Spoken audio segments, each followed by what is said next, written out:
Okay, so moving on to the posterior aspect of our neck, and more specifically, this upper region, right? It's this upper region where we have seen bones like the atlas and the axis and the occiput. I really want to get into these muscles that we're going to see. Now, what first thing we're going to look at is we're going to look at these muscles up here in the upper right-hand corner: obliquus capitis inferior, obliquus capitis superior, rectus capitis posterior major, rectus capitis posterior minor. All look like they have very difficult names. They, in fact, do not have very difficult names at all, because they all literally say where they are, and they all literally say what they do. Rectus, capitis, posterior, major, and minor.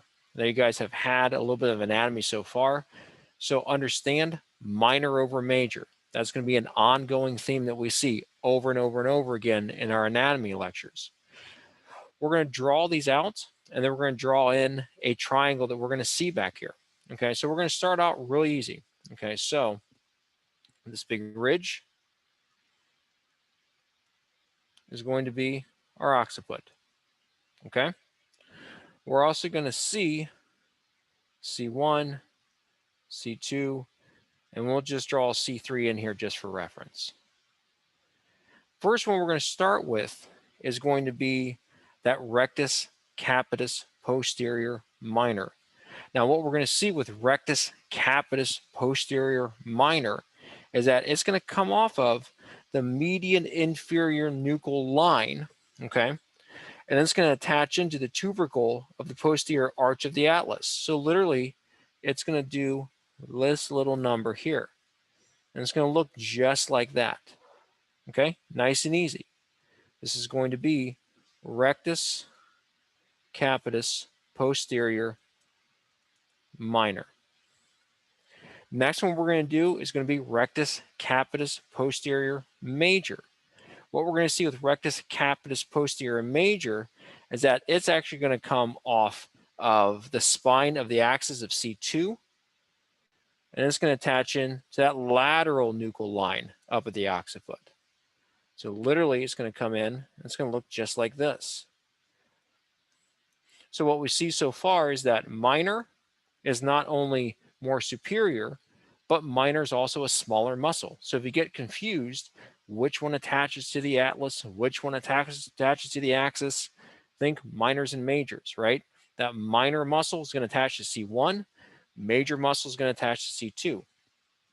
So this one is going to be rectus capitis posterior major.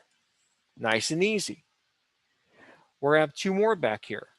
We're going to have one more that's going to come off of the occiput. That's going to be obliquus capitis superior. What we're going to see with the obliquus capitis superior is going to come off the occiput, and it's going to insert at the transverse process of C1. So we're going to put it right about here. I'm going to erase this little section just for clarity.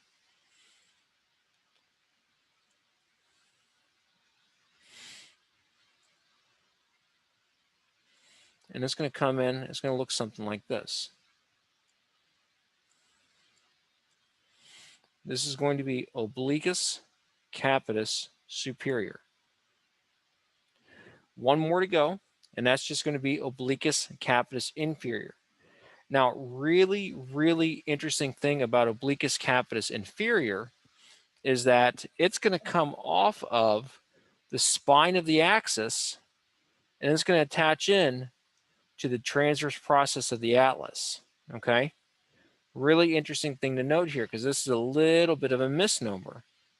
Because if you remember, I've said that these occiput muscles, these muscles that have occipital in the name, or capitis in the name, attach into the occiput. This one, obliquus capitis inferior, does not have an attachment into the occiput. So just make sure you remember that.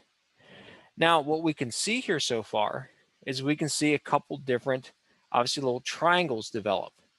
So what we're going to see as well, and we're going to draw this in, is we're going to have this body of C2 right about here, and then we're going to see another triangle develop right here. The contents of this triangle are going to be that suboccipital nerve.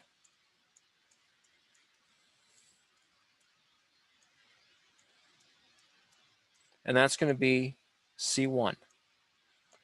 Now, what's really nice is that the suboccipital nerve is going to innervate all 4 of these muscles, okay? So it makes it nice and easy. Not only are they very easily named, but they all share a common innervation.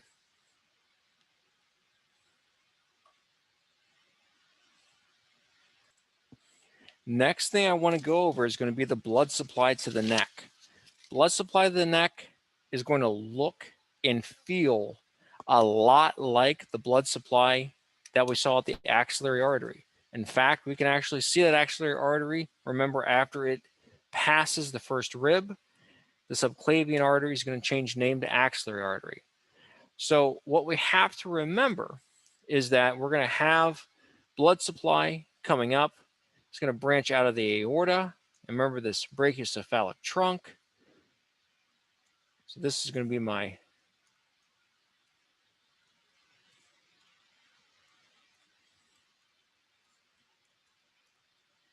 brachiocephalic trunk right here. Then what we're going to have is we're going to have a subclavian artery.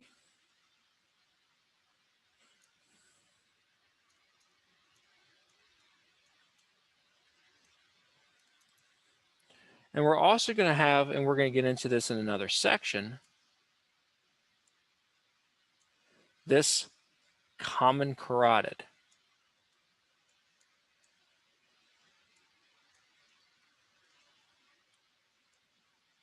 Okay. When we get up to a little higher up in the neck to the face, we'll go over that common carotid artery as well.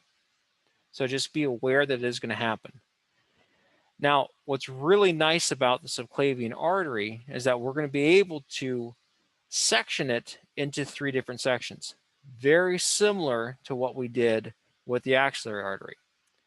Now, what we're just going to have to remember, and we're going to section this in, okay, so we're going to have section 1 down here, section 2, and section 3. Nice and easy.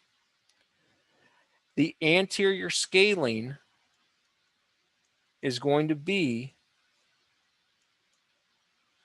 that divider. So what we're going to see is that section 1 is going to be proximal to the anterior scalene. Section 2 is going to be deep or just underneath of that anterior scalene. And section 3 is going to be distal to the anterior scalene.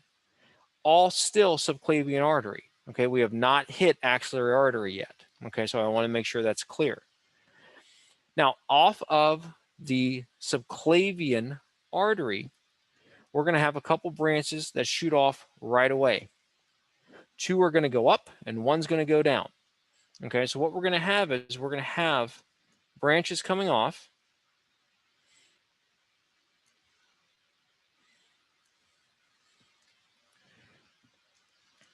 We're going to see a vertebral artery coming off. And then we're going to see this other artery called the Thyrocervical Trunk. Now, if you remember for the blood supply of the scapula, we've already seen this one before.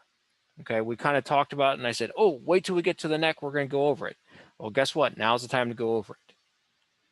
So we're going to see this Thyrocervical trunk. We're also going to see another artery come off the first section, and it's going to go inferior, and it's going to travel down into the rib section. And it's literally called the internal thoracic artery. It's that simple. It's the artery that travels on the inside of the thorax. And in fact, that internal thoracic artery, that's going to be a very visible artery when you guys remove the rib cage in lab. Now, I want to get back to the Thyrocervical trunk. We hear the word trunk, we see the word trunk, we should automatically think it's going to break up into a whole bunch of branches. And that is exactly what happens here. So the Thyrocervical trunk, what we're going to see is we're going to have branches coming off of it and we're going to have several branches coming off. The branches that are going to come off, a couple of these we've already seen. We're going to see the suprascapular come off of it. We're also going to see this other artery come off called the superficial cervical artery.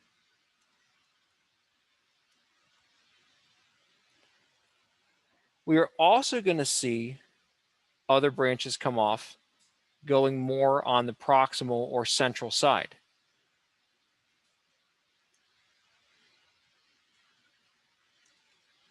Other branches that we will see is we're going to see something called the inferior thyroid. And we're also going to see something called the ascending cervical. Nice and easy. Okay, so back it up a second, draw it out again. Brachiocephalic trunk branches out. Common carotid comes off of it. Subclavian comes off it as well. Vertebral artery, internal thoracic, and thyrocervical trunk are going to be the branches in the first section of the subclavian artery. Thyrocervical trunk branches out into the suprascapular, superficial cervical, ascending cervical, and inferior thyroid. The second section is not difficult at all, because the second section is simply going to have something called the costocervical trunk.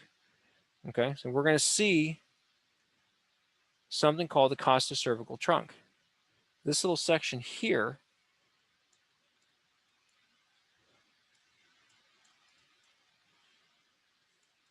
is going to be the costocervical trunk. Now, the costocervical trunk is going to split into two different arteries. Okay, what we're going to see off the costocervical trunk is that one of these arteries is going to dip down and it's going to travel inside the rib cage. What it's going to be called, the supreme intercostal artery.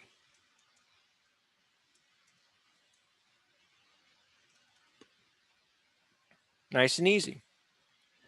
The other artery that we're going to see is going to travel up into the cervical spine. This artery is going to be called the ascending cervical artery. And literally that's all we got for the second section. Nice and easy. Third section is even easier. This is how great this is, right? So third section comes out. We've already seen this artery. We are already experts at this artery. Dorsal scapular artery. Now, what I'm showing obviously here is the normal distribution. Remember that the dorsal scapular artery in some rare cases can come off of the thyrocervical trunk. I'm showing you the normal here. In most cases, you're going to see it come off the subclavian artery in the third section. So this is the blood supply to the neck and the subclavian artery branches. As we move forward, we're going to move into what comes off the common carotid artery, and then obviously how our face and our head get blood as well.